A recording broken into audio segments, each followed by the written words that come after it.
حضور اکرم صلی اللہ علیہ وآلہ وسلم کی بعثت ایک ایسا خوشگوار واقعہ ہے جس کے اثرات کا صحیح طور پر احاطہ کرنا محال ہے۔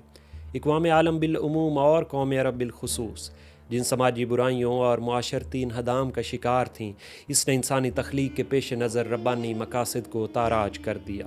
اسی ضرورت کے پیش نظر اللہ تعالیٰ نے اپنے آخری پیغمبر کو مبعوث فرمایا تاکہ اس ظلمت و تاریکی پر ایسا آفتاب رشد و ہدایت طلوع فرمائے جو اس کو نور سے منور کر دے، تاکہ ایک تاریک دنیا روشن ہو اور دنیا حق و انصاف، بردباری، راست بازی، خوف خدا، امر بالمعروف اور نہی عن المنکر کا مظہر ٹھہرے، حق حقدار تک پہنچے اور بہترین لوگ برسر حکومت ہوں جو مقصد الہی کو ذاتی غراض و مقاصد پر ترجیح دیں اور ایک مثالی معاشرے کی تشکیل عمل میں لائی جا سکے۔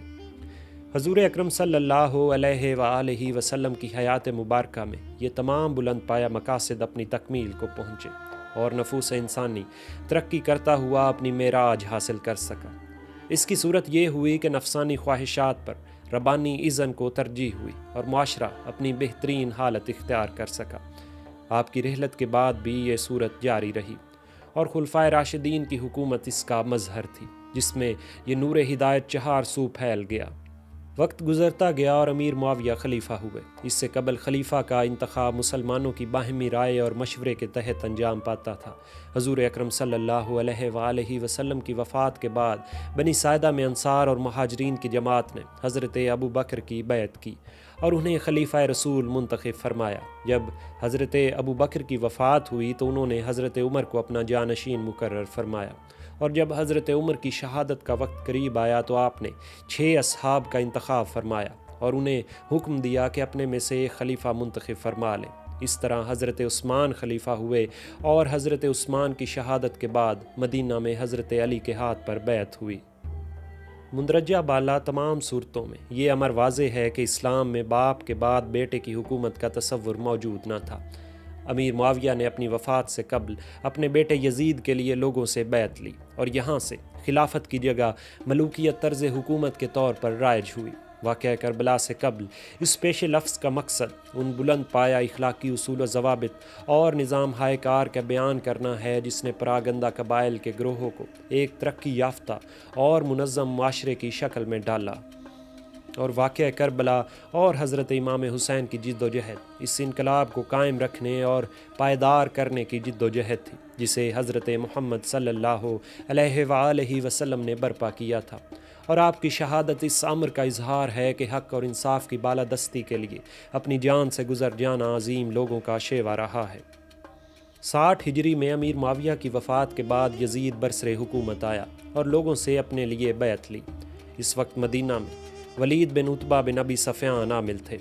یزید نے ان کو خط تحریر کیا اور حضرت امام حسین، حضرت عبداللہ بن عمر، حضرت عبداللہ بن زبیر اور حضرت عبداللہ بن عباس سے اپنی بیعت لینے کا حکم دیا۔ ولید نے حضرت حسین اور عبداللہ بن زبیر کو طلب کیا۔ حضرت حسین اپنے ساتھ حفاظت کی غرض سے کچھ لوگوں کی جمعیت لے کر ولید کے پاس پہنچے۔ اس نے بیعت کی درخواست کی۔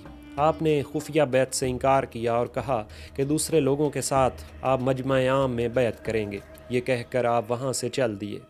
دوسری طرف عبداللہ بن زبیر ولید بن عتبہ کے قاصدوں کو ٹالتے رہے یہاں تک کہ رات ہو گئی، اور رات کو خفیہ طور پر مکہ کے لیے روانہ ہوئے۔ حضرت حسین نے بھی مکہ کا رخ کیا۔ جب مکہ پہنچے تو آپ کا استقبال کیا گیا۔ حضرت امام حسین جب مکہ پہنچے تو آپ کو وہاں پے در پے اہل کوفہ کے خطوط موصول ہوئے۔ یہ اہل کوفہ میں سلیمان بن سرد کے مکان پر جمع ہوتے اور حضرت امام حسین کی حمایت کا عزم کرتے۔ جب یہ پے در پے خطوط آپ کو موصول ہوئے تو آپ نے کوفہ میں تشریف آوری کا ارادہ ظاہر کیا۔ آپ نے اہل کوفہ کو جواب میں خط تحریر فرمایا کہ آپ اپنے چچا زاد بھائی مسلم بن عقیل کو کوفہ روانہ کریں گے اور ان کی اطلاع کے بعد جانے کا حتمی فیصلہ کریں گے۔ وہاں پر شیعان حضرت علی آپ کے پاس جمع ہونے لگے اور آپ کے ہاتھ پر حضرت امام حسین کے لیے بیعت کرنے لگے۔ اس وقت کوفہ کے گورنر نعمان بن بشیر تھے۔ وہ بردبار اور زاہد شخص تھے اور امن اور عافیت کے خواہاں تھے۔ جب ان کو مسلم بن عقیل کی آمد کا علم ہوا تو وہ منبر پر گئے اور لوگوں سے مخاطب ہوئے۔ بندگان خدا، فتنہ اور فساد سے ڈرو، اس میں لوگ ہلاک ہوتے ہیں، خون ریزی ہوتی ہے، مال و متاع چھین جاتا ہے۔ انہوں نے کہا کہ جو مجھ سے جنگ نہ کرے گا میں اس سے جنگ نہ کروں گا۔ اس مجمع میں عبداللہ بن حضرمی بیٹھا تھا جو بنو امیہ کا ہوا خواہاں تھا۔ اٹھ کھڑا ہوا اور کہا، یہ جو تم دیکھ رہے ہو سخت گیری کے بغیر اس کی اصلاح نہیں ہو سکتی، اور جو رائے تم نے قائم کی ہے یہ کمزوروں کی رائے ہے۔ اس پر نعمان بن بشیر نے کہا، میرا شمار کمزوروں میں کیا جائے، یہ اس سے بہتر ہے کہ میرا شمار اللہ تعالیٰ کے زیر عتاب لوگوں میں ہو۔ اس واقعے کے بعد عبداللہ بن حضرمی نے یزید کو اطلاع دی کہ مسلم بن عقیل کوفہ میں آئے ہیں اور لوگوں نے ان کے ہاتھ پر حسین ابن علی کی بیعت کر لی ہے۔ اس خط کے علاوہ اور بھی خطوط یزید کو موصول ہوئے۔ یزید نے معاویہ کے آزاد کردہ غلام سرحون کو طلب کیا اور اس سے مشورہ طلب کیا کہ کوفہ کی امارت پر کس کو مقرر کیا جائے۔ سرحون نے امیر معاویہ کا وصیت نامہ نکالا جس میں یزید کو یہ وصیت تھی کہ وہ عبید اللہ ابن زیاد کو کوفہ کی امارت پر مقرر کرے۔ یاد رہے کہ اس وقت ابن زیاد بصرہ کی امارت پر مقرر تھا۔ یزید نے اسے بصرہ کی امارت پر بحال رکھا اور مزید کوفہ کو بھی اس کے قلم رو میں شامل کر دیا اور اسے لکھا کہ وہ جا کر مسلم بن عقیل کو گرفتار، قتل یا شہر بدر کر دے۔ اسی اثنا میں کہ عبید اللہ ابن زیاد بصرہ میں موجود تھا، بصرہ کے رؤساء کے نام امام حسین نے خطوط تحریر کیے اور ان کو اپنی طرف دعوت دی۔ ان اشراف شہر میں مالک بن مسمع، احنف بن قیس، منظر بن جارود، قیس بن الحیثم اور عمر بن معمر شامل تھے۔ سب رؤساء نے خط پڑھا اور چھپا دیا، مگر منظر بن جارود اس ڈر سے کہ یہ خط عبید اللہ ابن زیاد کی چال تھی، خط کو اور قاصد کو لے کر عبید اللہ کے پاس پہنچا اور اسے خط دکھایا۔ عبید اللہ نے قاصد کی گردن مار دی اور اہل شہر سے مخاطب ہوا اور انہیں خوب ڈرایا دھمکایا، جس سے وہ حمایت حضرت امام حسین سے باز رہے۔ اس نے اپنے بھائی عثمان بن زیاد کو بصرہ کی امارت پر مقرر کیا اور کوفہ روانہ ہوا۔ جب وہ کوفہ میں داخل ہوا تو اہل کوفہ اسے پہچانتے نہ تھے۔ اسی اثنا میں حضرت امام حسین کی بھی کوفہ روانگی کی اطلاع پھیل چکی تھی۔ یہ لوگ اسے حسین سمجھے اور کہنے لگے، یا ابن رسول اللہ، مرحبا، آپ کا جانا کیا ہی اچھا ہوا۔ عبید اللہ کو یہ سب ناگوار گزرا اور وہ محل میں داخل ہو گیا۔ اس کے ساتھ اس وقت کوئی 10-20 ہی آدمی تھے۔ اس نے کہا کہ یہ لوگ جیسے ہیں میں نے دیکھ لیا۔ جب لوگوں کو اصل صورتحال کا علم ہوا تو وہ بہت پشیمان ہوئے۔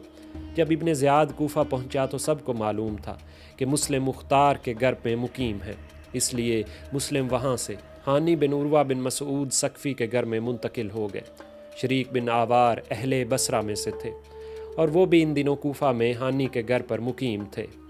وہ بیمار تھے اور ان کا تعلق بصرہ کے رؤساء اور شرفاء سے تھا۔ ابن زیاد نے شریک کو پیغام بھیجا کہ وہ عیادت کے لیے آ رہا ہے۔ شریک نے مسلم کو جو وہاں موجود تھے یہ کہا کہ جب ابن زیاد میرے پاس آئیں تو تم اوٹ میں رہنا اور میرا اشارہ پاتے ہی اسے قتل کر دینا۔ عبید اللہ ابن زیاد اپنے غلام مہران کے ساتھ ہانی کے گھر پہنچا۔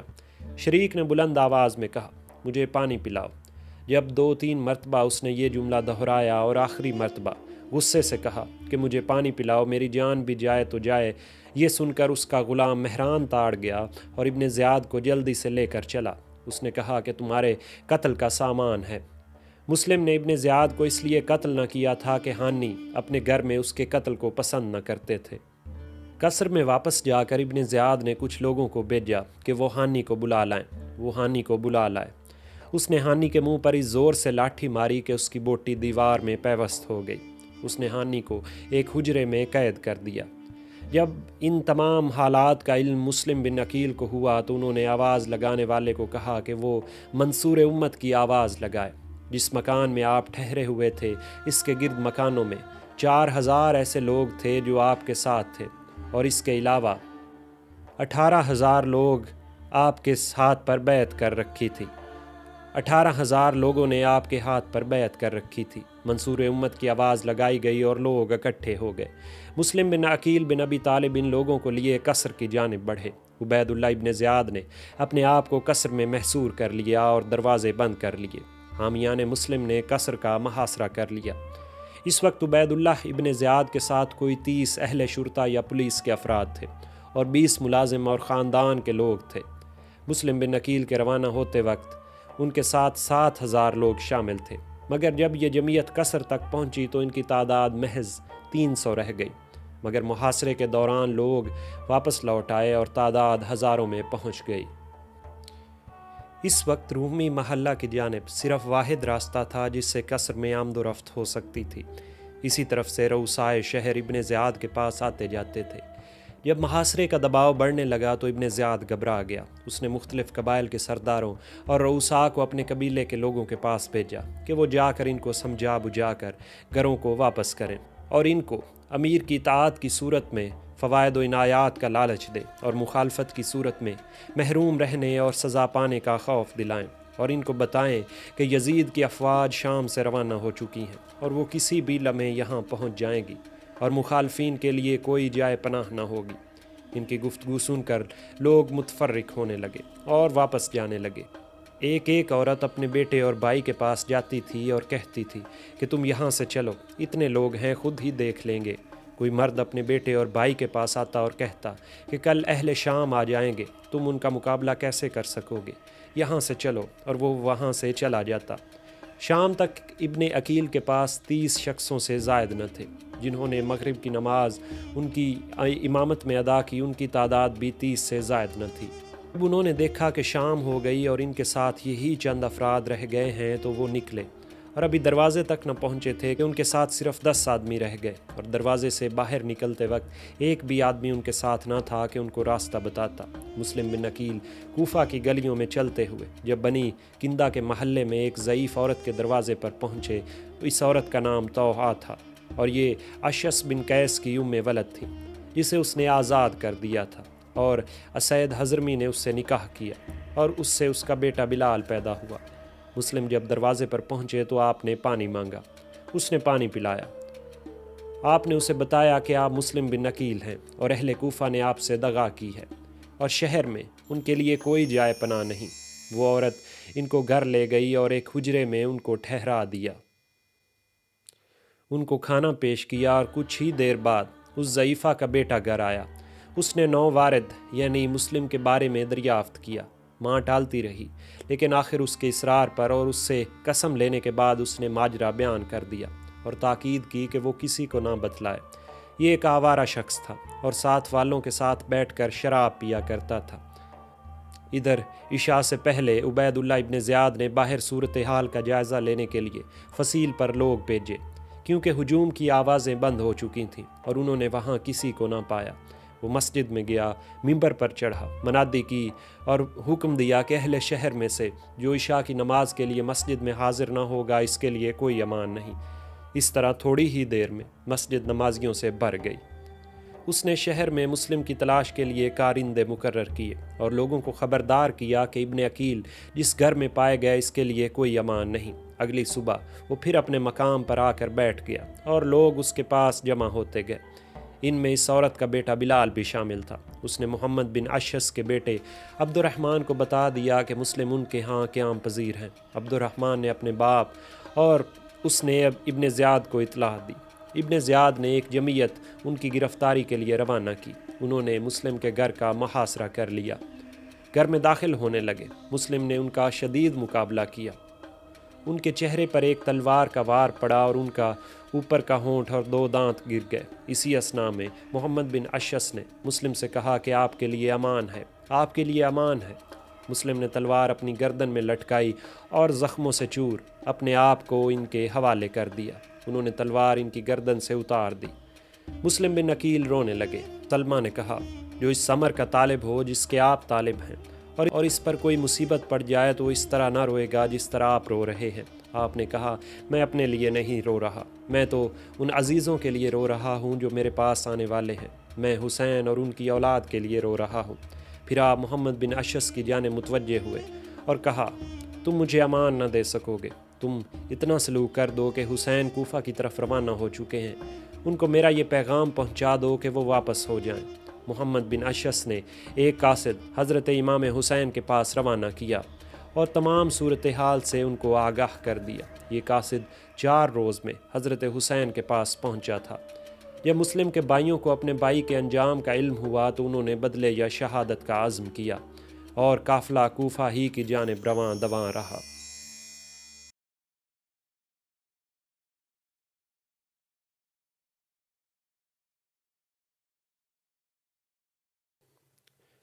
مسلم کو جب ابن زیاد کے پاس پہنچایا گیا تو محمد بن اشعث نے کہا کہ میں اس کو امان دے چکا ہوں۔ زیاد نے کہا کہ تجھے امان دینے کا اختیار کب سے ہوا؟ یہ سن کر وہ خاموش رہا۔ ابن زیاد نے اس شخص کو بلایا جس کے ساتھ گزشتہ جڑب میں مسلم بن نکیل نے اسے زخمی کیا تھا۔ ابن زیاد نے اس سے کہا کہ وہ مسلم بن نکیل کو قتل کرے۔ وہ آپ کو قصر کی چھت پر لے گیا اور وہاں آپ کا سر قلم کر دیا اور آپ کا سر اور دڑ قصر سے نیچے پھینک دیا۔ پھر ابن زیاد نے ہانی کو طلب کیا۔ محمد بن اشعث نے اس کے خاندانی رتبے اور برادری کا ذکر کیا اور کہا کہ اسے امان دی جائے، مگر ابن زیاد نے اس کے بھی قتل کا حکم دے دیا، اور ابن زیاد کے ایک ترکی غلام جس کا نام رشید تھا اس نے ہانی کو 2 واروں میں شہید کر دیا۔ ابن زیاد نے مسلم بن عقیل اور ہانی بن عروہ کا سر یزید کے پاس بھجوا دیا اور خط میں اسے تمام صورتحال سے آگاہ کر دیا۔ یہاں تک ہم نے مسلم بن عقیل اور کوفہ میں پیش آنے والے حالات کا ذکر کیا ہے۔ ابھی ہم حضرت امام حسین کی کوفہ روانگی کے حالات پر طائرانہ نظر کریں گے تاکہ ہم ان حالات کو صحیح طور پر سمجھ سکیں۔ عمر بن عبد الرحمن مخزومی کا بیان ہے کہ جب مجھے حضرت امام حسین کی کوفہ روانگی کے ارادے کا علم ہوا تو میں ان کے پاس روانہ ہوا اور ان کو اور ان کے اس ارادے سے باز رہنے کا مشورہ دیا۔ اس کے بعد عبداللہ بن عباس آپ کے پاس آئے اور آپ کا ارادہ دریافت کیا۔ آپ نے فرمایا کہ اگر تو اہل کوفہ اپنے امیر کو قتل یا بے دخل کر چکے ہیں تو پھر آپ ضرور جائیے، اور اگر ایسی صورتحال نہیں اور ان کے حکام ابھی تک ان سے خراج وصول کر رہے ہیں تو وہ آپ کو جنگ کے لیے بلانا چاہتے ہیں جس میں آپ کی تباہی ہے۔ حسین نے کہا کہ میں خدا سے خیر کا طالب ہوں اور دیکھتا ہوں کہ کیا ہوتا ہے۔ اس کے بعد ابن زبیر آئے اور آپ کو کچھ اسی طرح کے مشورے دیے۔ اسی دن شام کے وقت یا اگلی صبح ابن عباس حضرت حسین کے پاس آئے اور آپ کو آپ کے ارادے سے باز رکھنے کی کوشش کی اور فرمایا کہ اگر آپ کو جانا ہی ہے تو اہل بیت کو ساتھ نہ لے جائیے، مجھے ڈر ہے کہ حضرت عثمان کی طرح آپ بھی اپنے اہل و عیال کے سامنے ہی قتل نہ کیے جائیں۔ اس طرح جب حضرت حسین مکہ سے روانہ ہو چکے تو عبداللہ بن جعفر نے آپ کے پاس خط اپنے 2 فرزندان اور محمد کے ہاتھ بھیجے اور کہا کہ آپ کو جیسے ہی خط موصول ہوں آپ واپس لوٹ آئیے، اسی خط کے پیچھے میں بھی آ رہا ہوں۔ عبداللہ بن جعفر نے ایک خط مکہ کے گورنر عمر بن سعید سے لکھنے کو کہا کہ وہ حسین کے لیے امان لکھیں۔ عمر نے کہا کہ آپ جو بھی خط میں لکھنا چاہتے ہیں لکھیں، میں اس پر مہر لگا دوں گا۔ عبداللہ بن جعفر نے خط لکھا اور عمر بن سعید نے مہر لگا دی، مگر ان تمام کاوشوں کے باوجود حضرت امام حسین نے سفر جاری رکھا۔ آپ نے فرمایا میں نے حضرت محمد صلی اللہ علیہ وآلہ وسلم کو خواب میں دیکھا ہے اور انہی کا حکم بجا لاؤں گا۔ اسی اثناء میں حر بن یزید تمیمی جو کہ کوفہ سے آ رہا تھا اس سے بھی ملاقات ہوئی اور اس نے تمام حالات سے آگاہ کیا۔ حضرت حسین نے واپسی کا ارادہ کیا مگر مسلم کے بھائیوں نے کہا واللہ جب تک مسلم کا انتقام نہ لیں گے یا سب کے سب قتل نہ ہو جائیں گے واپس نہ جائیں گے۔ حضرت حسین نے کہا کہ تمہارے بغیر زندگی کا اب لطف نہیں، یہ کہا اور آگے بڑھے۔ آپ نے منزل اشراف میں قیام کیا۔ صبح کے وقت خادموں نے پانی بھرا اور روانہ ہوئے۔ دوپہر کے وقت جب آپ سفر میں تھے اور آپ کو ابن زیاد کے لشکر کا ہراول جو کہ حر کی قیادت میں تھا آتا ہوا دکھائی دیا۔ اس ہراول کا بڑا لشکر قادسیہ میں حسین بن نمیر کی قیادت میں تھا۔ حر کے ہراول دستے کی تعداد 1000 تھی۔ حضرت امام حسین کا قافلہ ذو حسم کی جانب سمٹ آیا اور حر کے دستے نے آپ کو گھیر لیا۔ دوپہر کے وقت اذان دی گئی اور حر کے لشکر نے حضرت امام حسین کی اقامت میں نماز ادا کی۔ پھر آپ نے نماز عصر پڑھائی اور سب کو خطبہ دیا۔ آپ نے فرمایا لوگوں خوف خدا کرو اور حقداروں کے حق کو پہچانو، اگر ایسا کرو گے تو یہ خدا کے حضور خوشنودی کا باعث ہوگا۔ ہم لوگ اہل بیت ہیں اور یہ جو تم پر حکومت کر رہے ہیں اس کا کچھ حق نہیں رکھتے، اس امر میں ہم ان سے زیادہ حقدار ہیں، اور اگر تم ہمارے حق سے واقف نہیں اور جو کچھ اپنے خطوط میں تم نے ہمیں لکھا ہے وہ اب تمہاری رائے نہیں ہے تو ہم واپس چلے جاتے ہیں۔ اس کے بعد آپ نے خطوط کے 2 تھیلے منگوائے جو اہل کوفہ نے حضرت امام حسین کو لکھے تھے اور وہ تمام خطوط کو بکھیر دی۔ حر نے کہا ہم ان میں سے نہیں جن کو آپ نے خطوط لکھے، ہمیں یہ حکم ہے کہ آپ کو ابن زیاد کے پاس کوفہ میں لے چلے۔ آپ نے انصار سے کہا کہ اٹھو اور ہمیں واپس لے چلو۔ انصار سوار ہوئے اور حر کا لشکر مزاحم ہوا۔ حضرت امام حسین کی اس سے تلخ کلامی ہوئی اور آپ نے حر سے فرمایا آخر تیرا کیا ارادہ ہے؟ حر نے کہا میں آپ کو ابن زیاد کے پاس لے چلوں۔ آپ نے فرمایا میں تیرے ساتھ نہیں چلوں گا۔ دونوں نے یہ جملہ 3 مرتبہ دہرایا۔ آخر میں حر نے کہا کہ آپ نہ تو مدینہ کو چلیے اور نہ کوفہ کو، بلکہ عزیب اور قادسیہ کے راستے سے بائیں مڑ جائیے۔ اس وقت عزیب 38 میل کے فاصلے پر تھا۔ آپ انصار کے ساتھ روانہ ہوئے، ساتھ میں حر بھی چلا۔ آپ نے سفر جاری رکھا اور راستے میں کوفہ سے کچھ شتربان جن کی تعداد 4 تھی آپ کی خدمت میں حاضر ہوئے اور کوفہ کے تمام حالات بیان کیے۔ حسین چلتے ہوئے بنی مقاتل پہنچے، بنی مقاتل میں قیام کیا اور کچھ رات ابھی باقی تھی اور پھر آپ بنی مقاتل سے روانہ ہوئے۔ آپ گھوڑے پر تھے، ایک ساتھ بھر چلے تھے کہ اونگ آ گئی، پھر چونک کر کہا انا للہ و انا الیہ راجعون۔ آپ نے 2-3 مرتبہ یہ کلمہ دہرایا۔ یہ سن کر آپ کے فرزند علی بن حسین المعروف زین العابدین آپ کے قریب پہنچے اور فرمایا بابا جان میں آپ پر فدا ہوں، اس وقت آپ نے یہ کلمہ کیوں دہرایا؟ آپ نے فرمایا اے فرزند ذرا میری آنکھ چھپک گئی تھی، میں نے ایک سوار اپنے سامنے گھوڑے پر دیکھا اور اس نے کہا لوگ تو چلے جا رہے ہیں اور موت ان کی جانب بڑھ رہی ہے۔ نینوا میں پہنچے تو حضرت حسین اتر پڑے، اتنے میں ایک سانڈنی سوار ہتھیار لگائے کمان شانے پر ڈالے کوفہ سے آتا ہوا دکھائی دیا۔ یہ قاصد حر کے لیے ابن زیاد کا پیغام لایا تھا۔ اس نے کہا تھا کہ جب میرا یہ پیغام پہنچے تو حسین کو شدید تنگ کرنا اور ان کو ایسے چٹیل میدان میں اترنے پر مجبور کرنا جس میں کوئی سائے یا آسرے کی جگہ نہ ہو، لہٰذا حر نے ایسا ہی کیا اور آپ کو آپ کے جانثاروں کے ساتھ اسی مقام پر روک لیا۔ ادھر ابن زیاد نے عمر بن سعد کو رے کا حاکم مقرر کر کے روانہ کیا، مگر جیسے ہی حضرت حسین کا معاملہ پیش آیا تو ابن زیاد نے ابن سعد کو واپس بلایا اور حضرت امام حسین کے مقابلے کے لیے جانے کو کہا۔ ابن سعد نے پس و پیش کی اور کہا کہ وہ کسی اور کو اس مقصد کے لیے روانہ کرے، مگر ابن زیاد نے اس سے کہا کہ یہ ایسی صورت ممکن ہے کہ تم رے کا پروانہ مجھے واپس کر دو۔ ابن سعد نے اس سے 1 دن کی مہلت طلب کی اور آخر کار جانے پر رضامند ہو گیا۔ جب حضرت حسین نینوا میں اترے تھے اس سے اگلے دن ابن سعد 4000 کے لشکر کے ساتھ حضرت امام حسین کے مقابلے کے لیے نینوا پہنچا۔ ابن سعد نے حضرت حسین کی خدمت میں کاتب بھیجے کہ آپ کی آمد کا مقصد معلوم کرے۔ حضرت حسین نے خطوط کا ذکر کیا اور کہا کہ اگر اہل کوفہ اپنی رائے تبدیل کر چکے ہیں تو وہ واپس جانے کے لیے تیار ہیں۔ اس رائے کے معلوم کر لینے کے بعد ابن سعد نے ابن زیاد کو خط تحریر کیا اور تمام صورتحال بیان کی اور کہا کہ حضرت حسین واپسی کا ارادہ رکھتے ہیں۔ ابن زیاد نے کہا کہ اب وہ ہمارے نرغے میں آ چکے ہیں، اب ان کے لیے کوئی راہ فرار نہیں۔ اس کے بعد اس نے کہا کہ حضرت امام حسین اور ان کا لشکر یزید بن معاویہ بن ابی سفیان کی بیعت کر لے، اور اگر وہ ایسا کریں گے تو اس کے بعد جیسا ہم ان کے ساتھ مناسب سمجھیں گے سلوک کریں گے۔ ابن زیاد کے خط میں یہ بھی تحریر تھا کہ نہر کے اور حسین اور اصحاب حسین کے درمیان حائل ہو جاؤ اور ان کا پانی بند کر لو۔ ابن سعد نے 500 سواروں کے ذریعے قافلہ حسین کے لیے پانی بند کر دیا۔ انہی لشکریوں میں سے جنہوں نے آپ کا پانی بند کر رکھا تھا ایک عبداللہ بن ابی حسین بھی تھا۔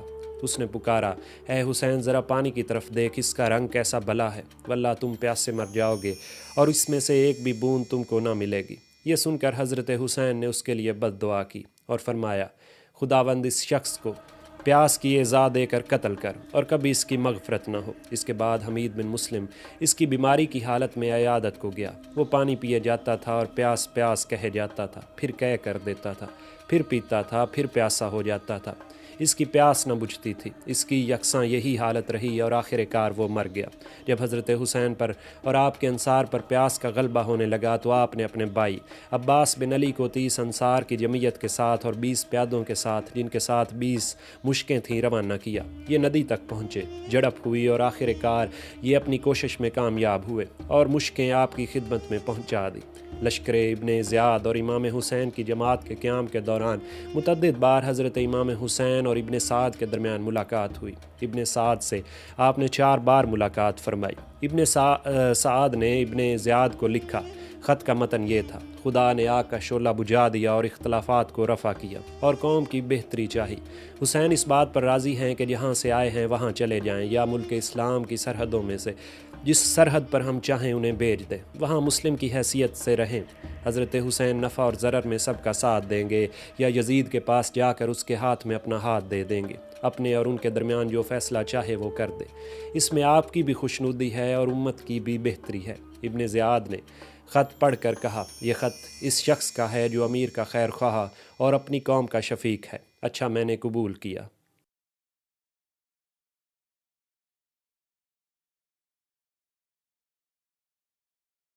یہاں تک پہنچتے ہوئے ایسا محسوس ہوتا ہے کہ اس امر کے امکانات روشن تر ہو رہے تھے کہ سانحہ کربلا کو ٹالا جا سکے، مگر جس امر کے وقوع پذیر ہونے کو تقدیر نے ٹھہرا رکھا ہو اس کے واقعہ کرنے کے اسباب قدرت خود بخود فراہم کر دیتی ہے، اور اس موقع پر بھی ایسا ہی ہوا۔ جب خط ابن زیاد کو پہنچا، اس کے پاس شمر بن ذی الجوشن بیٹھا تھا۔ اس نے ابن زیاد کو اکسایا کہ حضرت حسین تیری زمین پر ہیں، تیری گرفت میں ہیں، اگر وہ آج نکل جاتے ہیں تو اس میں ان کو قوت اور غلبہ حاصل ہے، اور تیرے لیے عاجزی اور کمزوری ہے۔ ہونا تو یہ چاہیے تھا کہ وہ اور ان کے انصار سب تیرے حکم پر سر جھکا دے۔ اگر تو سزا دے تو تجھے اس کا حق حاصل ہے، اور اگر تو معاف کر دے تو قدرت رکھتا ہے۔ واللہ میں تو سنتا ہوں کہ حسین اور ابن سعد دونوں لشکروں کے درمیان رات بھر بیٹھے رہتے ہیں اور باتیں کرتے ہیں۔ ابن زیاد نے کہا، تو نے اچھی رائے دی ہے۔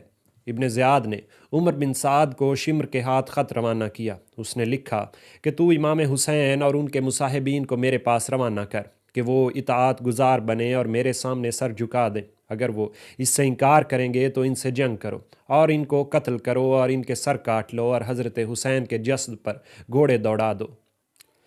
ابن زیاد نے اس تحریر کا خط شمر کے حوالے کرنے کے بعد اسے حکم دیا کہ وہ یہ خط ابن سعد کو دے، اور اگر وہ انکار کرے تو تم اس پر حملہ کرنا اور اس کا یعنی ابن سعد کا سر کاٹ کر میرے حوالے کر دینا۔ شمر کو خط ملا تو وہ اور عبداللہ بن ابی محل اٹھ کھڑے ہوئے اور اس کی بہن ام البنین ابن حزام حضرت علی بن ابی طالب کے پاس تھیں، اور ان کے بطن سے حضرت عباس، حضرت عبداللہ، حضرت جعفر اور حضرت عثمان پیدا ہوئے۔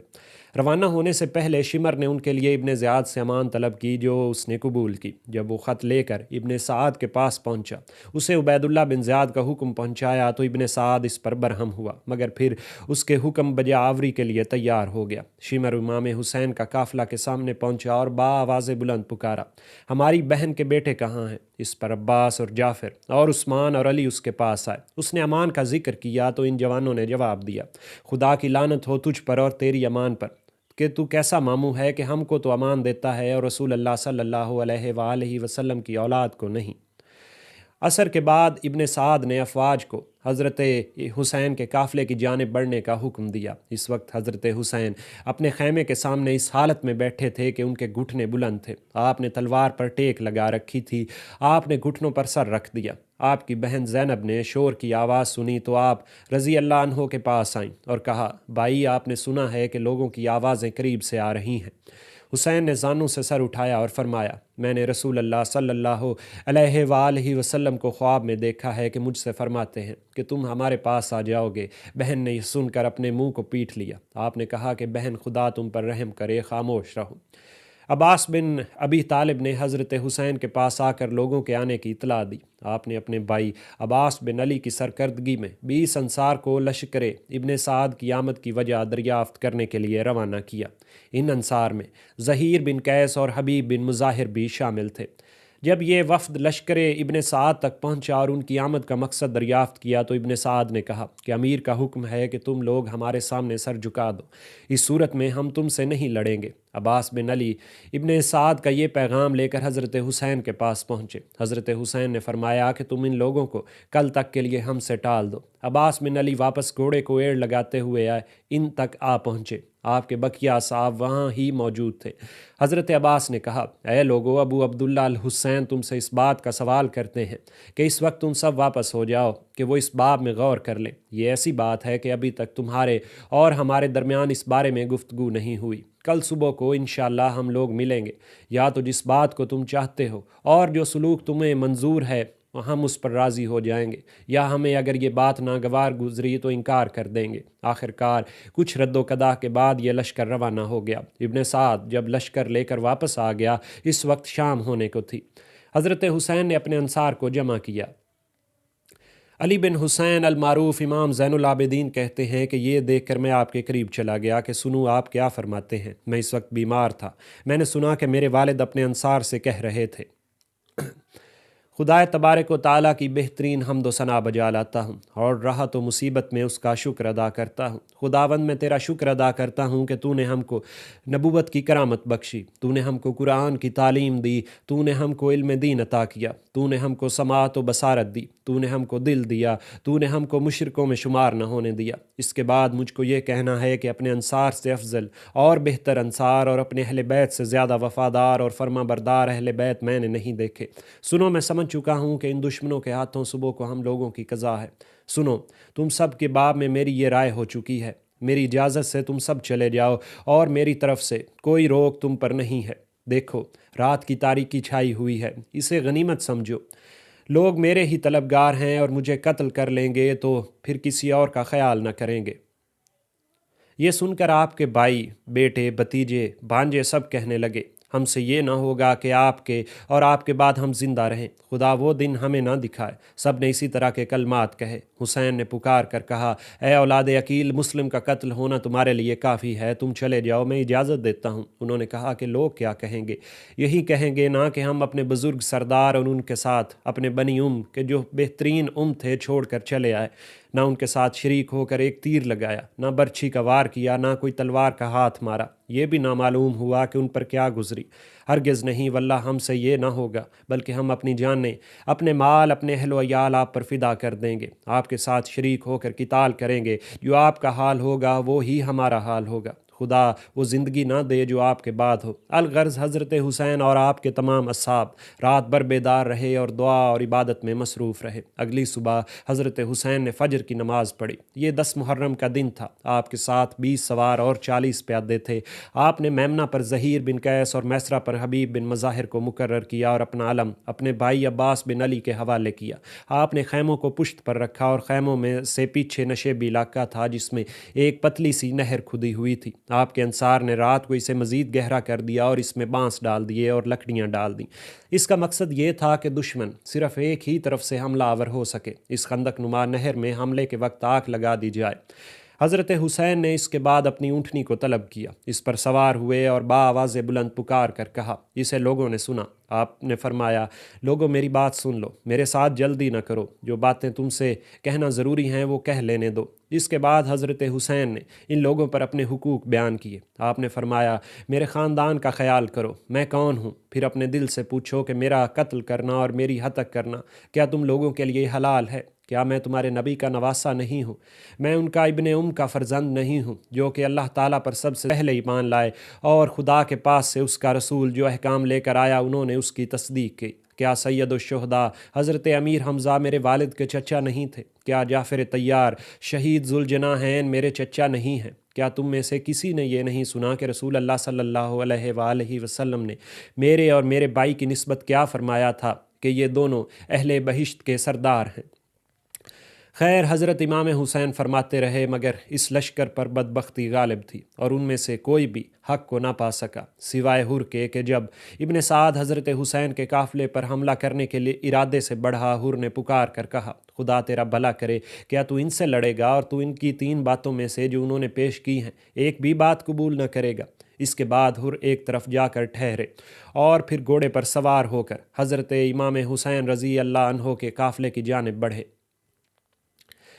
آپ کے پاس پہنچ کر عرض کیا، یا ابن رسول اللہ صلی اللہ علیہ وآلہ وسلم، میں آپ پر فدا ہو جاؤں، میں ہی وہ شخص ہوں جس نے آپ کو واپس نہ جانے دیا، جس نے راستے پر آپ کا تعاقب کیا، جس نے آپ کو یہاں ٹھہرنے پر مجبور کیا۔ قسم ہے خدا وحدہ لا شریک کی کہ میں ہرگز یہ نہ سمجھا تھا کہ جتنی بات آپ ان کے سامنے پیش کریں گے یہ ان میں سے کسی امر کو نہ مانیں گے اور نوبت یہاں تک پہنچ جائے گی۔ مجھ سے جو قصور ہو گیا ہے میں خدا کے سامنے اس کی توبہ کا اور اپنی جان آپ کی نصرت میں فدا کرنے کو آیا ہوں۔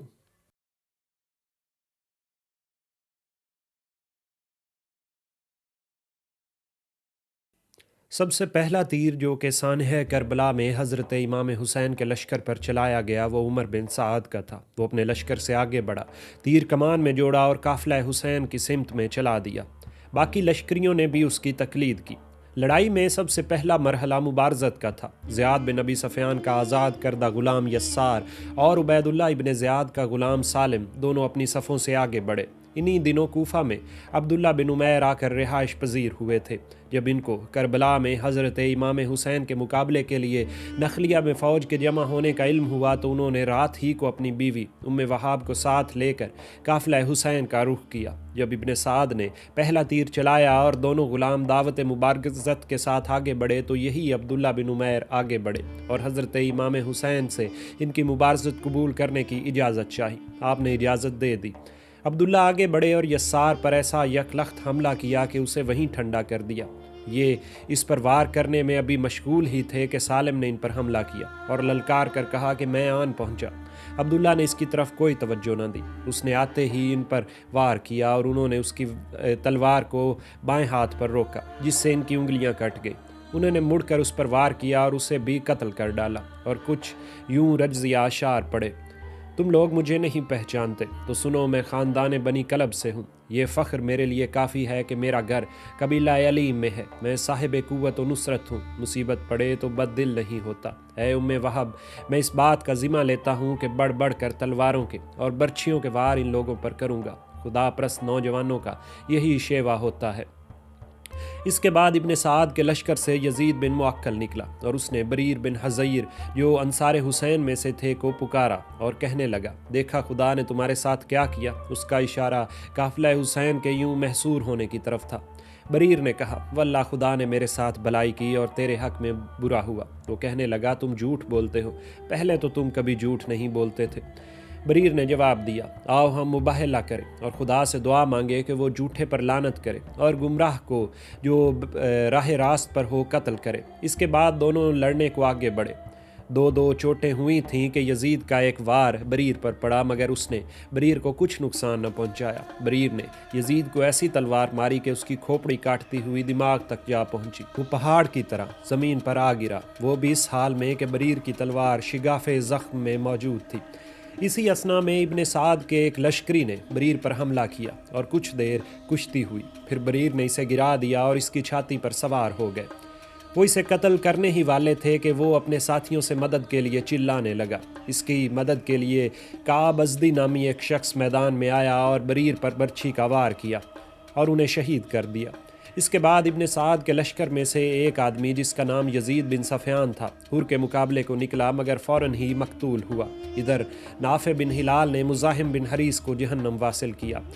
جب یوں صورتحال پیدا ہوئی کہ یکے بعد دیگرے ابن زیاد کے لشکری مقتول ہونے لگے، تو عمر بن حجاج پکار کر کہنے لگا: تم لوگ احمق ہو جو ان سے لڑتے ہو جو موت پر آمادہ ہیں۔ تم ان سے ایک ایک کر کے ہرگز نہ لڑو، بلکہ ایک ساتھ حملہ کر دو۔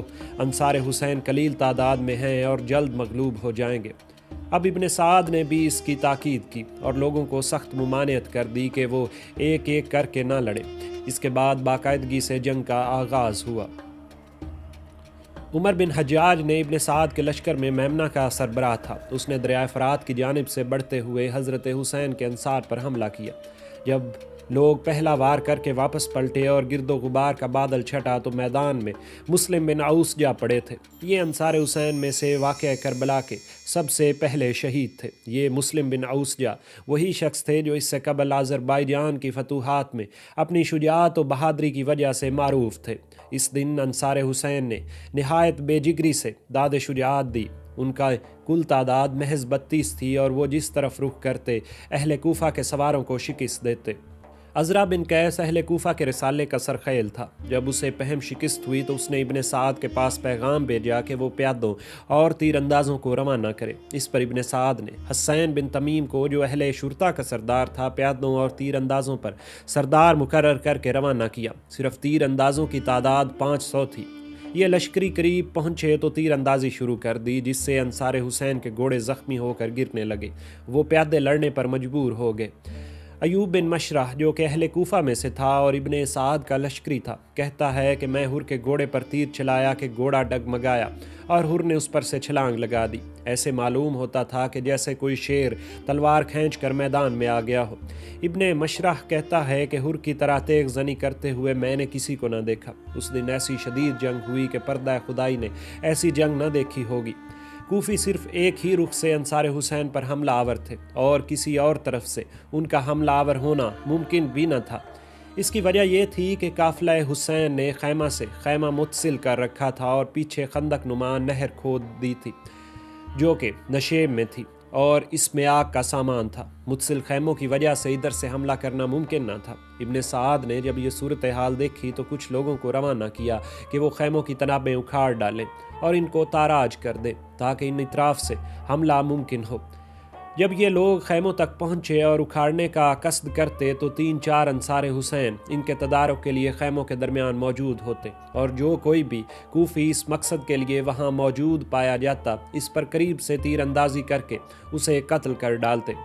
جب یہ صورتحال پیدا ہوئی تو عمر بن سعد نے خیموں کو آگ لگانے کا حکم دیا، مگر ان کی یہ تدبیر بھی بے سود ہی رہی، کیونکہ اب دہکتے ہوئے خیموں کے درمیان سے حملہ کرنا اور بھی ناممکن تھا، اور اہل کوفہ ایک ہی طرف سے حملہ آور رہے۔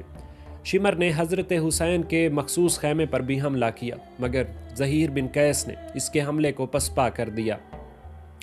انصار حسین ایک ایک کر کے جام شہادت نوش کرتے رہے۔ جب کوئی 2 اشخاص بھی شہید ہوتے تو ان کا خلا باقاعدہ محسوس ہوتا۔ اس کے برعکس کوفی لشکر کے درجنوں مقتول ہوئے، مگر ان کی تعداد میں کمی محسوس نہ ہوتی تھی۔ یہ صورتحال دیکھ کر ابو ثمامہ ساعدی نے حضرت حسین سے کہا، یا ابا عبداللہ، آپ پر میری جان فدا ہو، یہ لوگ آپ کے قریب سے قریب پہنچ گئے ہیں، واللہ جب تک آپ کی نصرت میں قتل نہ ہو جاؤں گا انشاءاللہ آپ قتل نہ ہوں گے۔ میرا دل یہ چاہتا ہے کہ نماز کا وقت قریب ہے اور اس نماز کے بعد حق کے تعالیٰ سے ملاقات کروں۔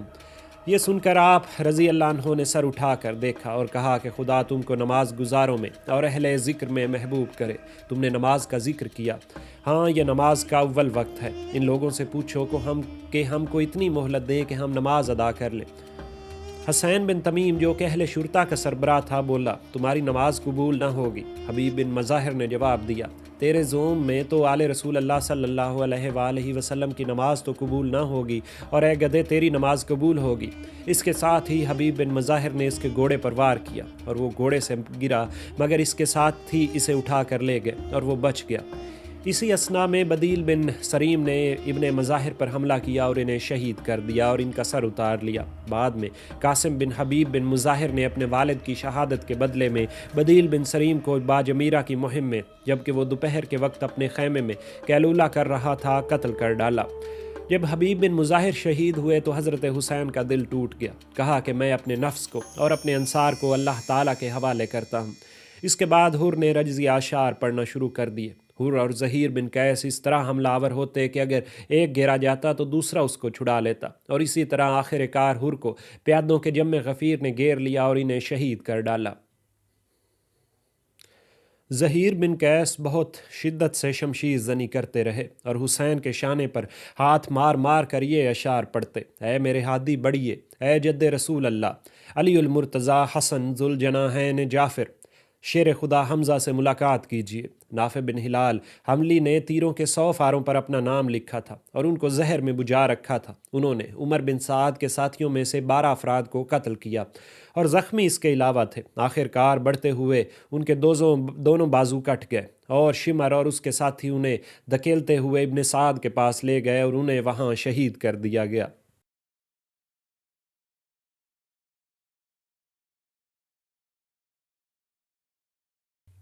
اب شمر رجزیہ شعر پڑھتا ہوا انصار حسین کی طرف بڑھا۔ انصار نے دیکھا کہ قاتلوں کا بہت بڑا ہجوم ہے، نہ تو وہ خود کو بچا سکتے ہیں اور نہ حضرت حسین کو، اس لیے سب کی یہی خواہش تھی کہ حضرت حسین کے سامنے شہید ہو جائیں۔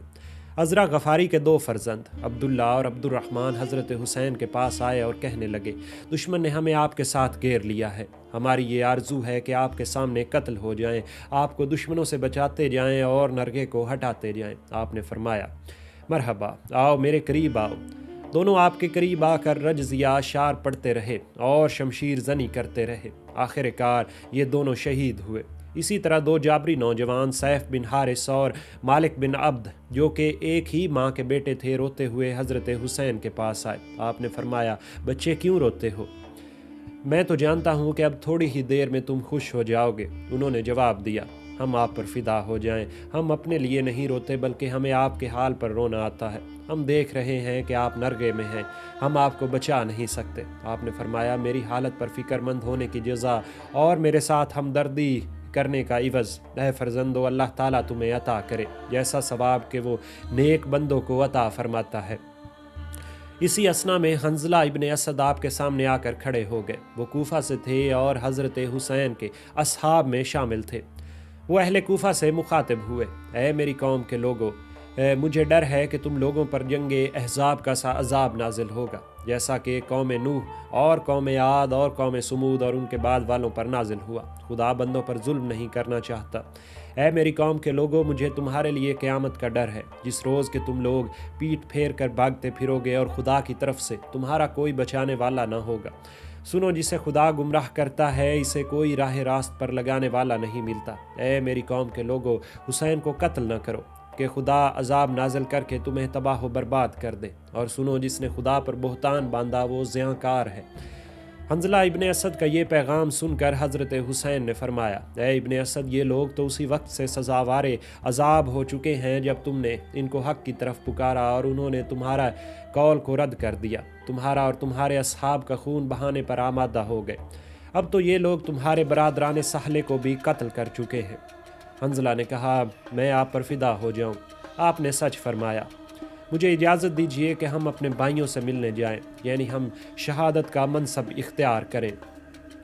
آپ نے اجازت دے دی۔ حنظلہ نے کہا، السلام علیکہ یا ابا عبداللہ، خدا آپ پر اور آپ کے اہل بیت پر صلوات بھیجے اور ہماری اور آپ کی بہشت میں ملاقات فرمائے۔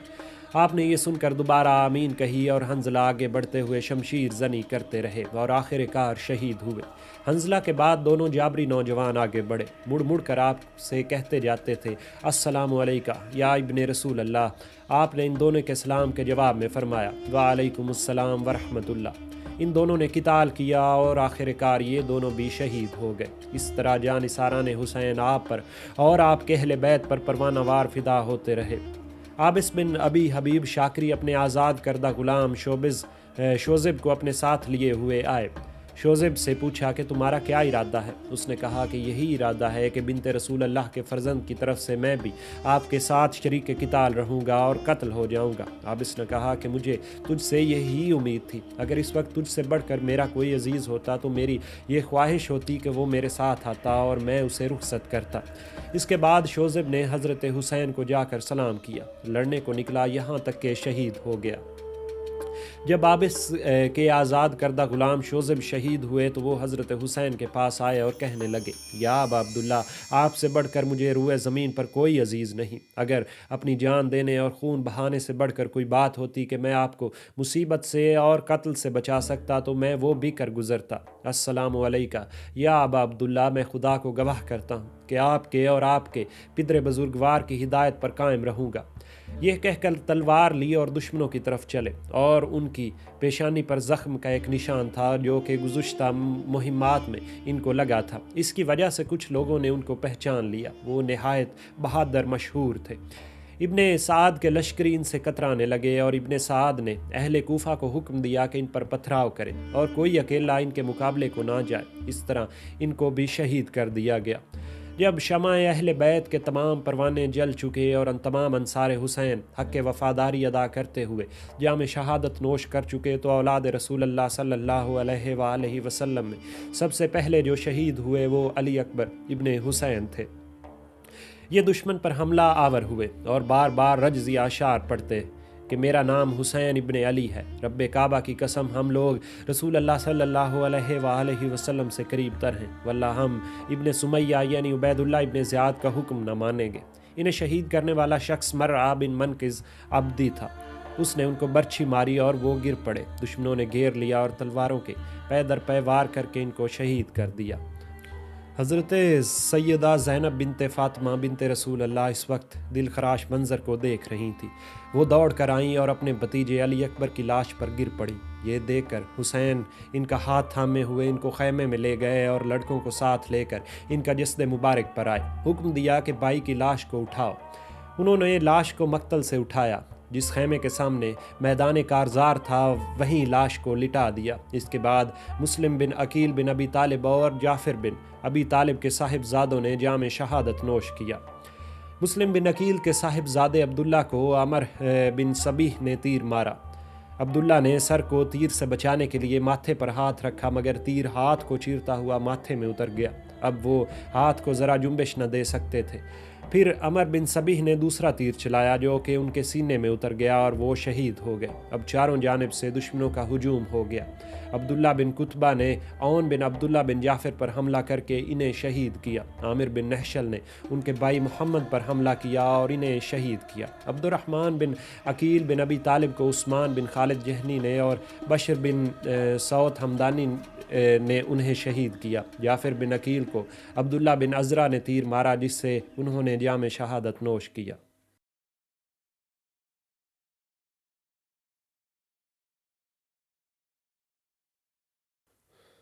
حمید بن مسلم ابن سعد کا لشکری تھا اور اہل کوفہ میں سے تھا۔ وہ بیان کرتا ہے کہ ایک بچہ جو چاند کا ٹکڑا محسوس ہوتا تھا ہاتھ میں تلوار لیے ہوئے میدان کارزار کی جانب بڑھ رہا تھا۔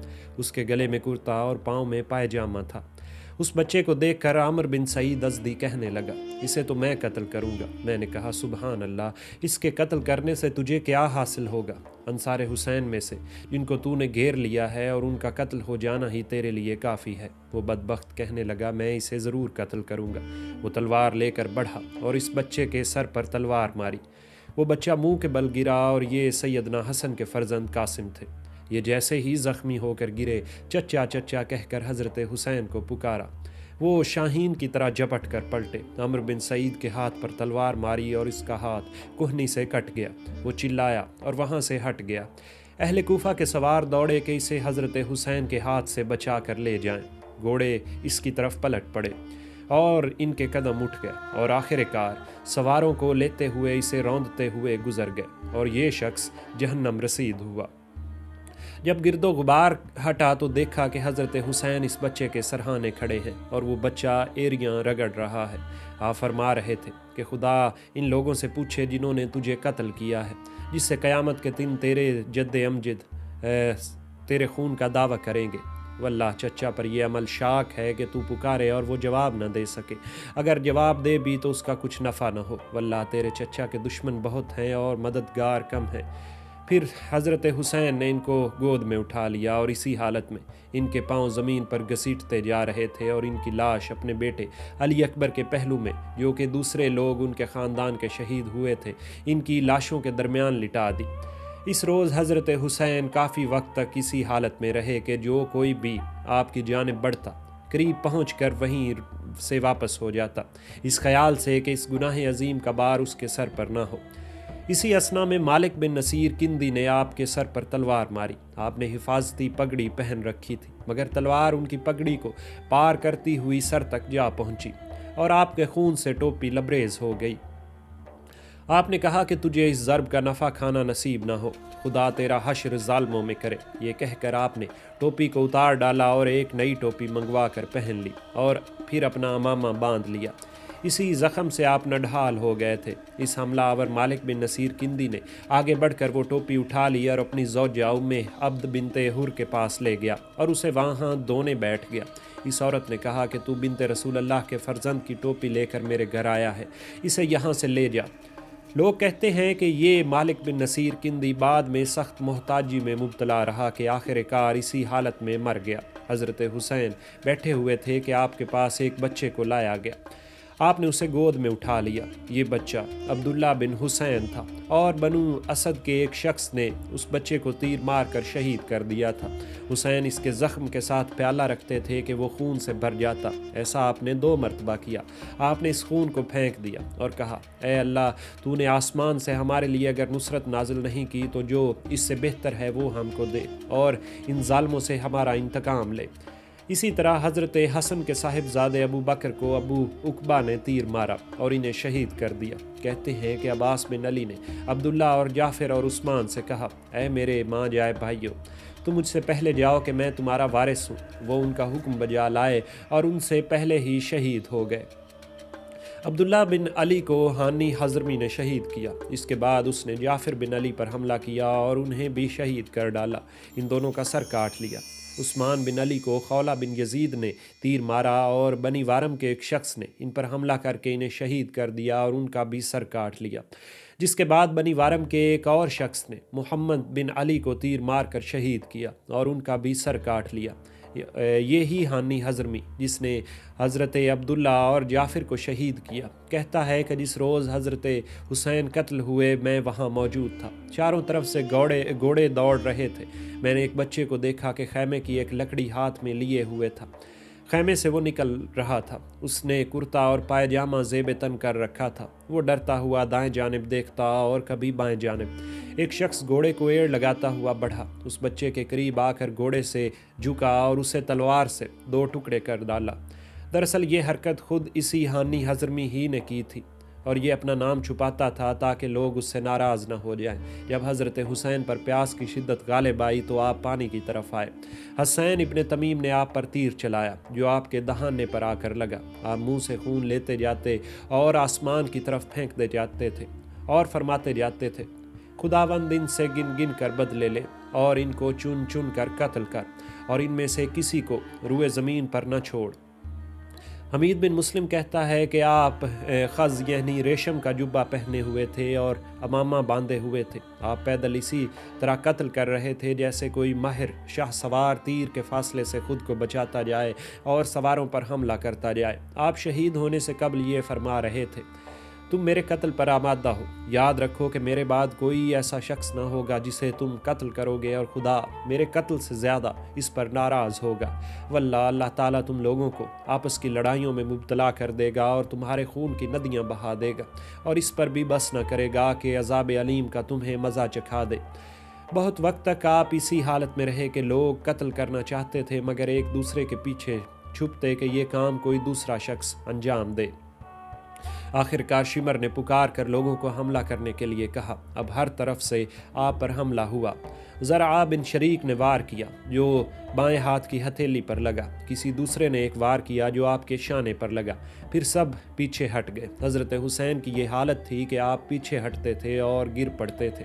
اسی حالت میں سنان بن انس نے آپ کو برچھی ماری، آپ گر پڑے تو اس نے خولہ بن یزید سے کہا کہ آپ کا سر مبارک کاٹ لے۔ اس نے ارادہ کیا مگر یہ کام نہ کر سکا، وہ کانپنے لگا۔ یہ دیکھ کر وہ بدبخت سنان بن انس خود آگے بڑھا، حضرت حسین کو ذبح کیا اور آپ کا سر مبارک کاٹ لیا۔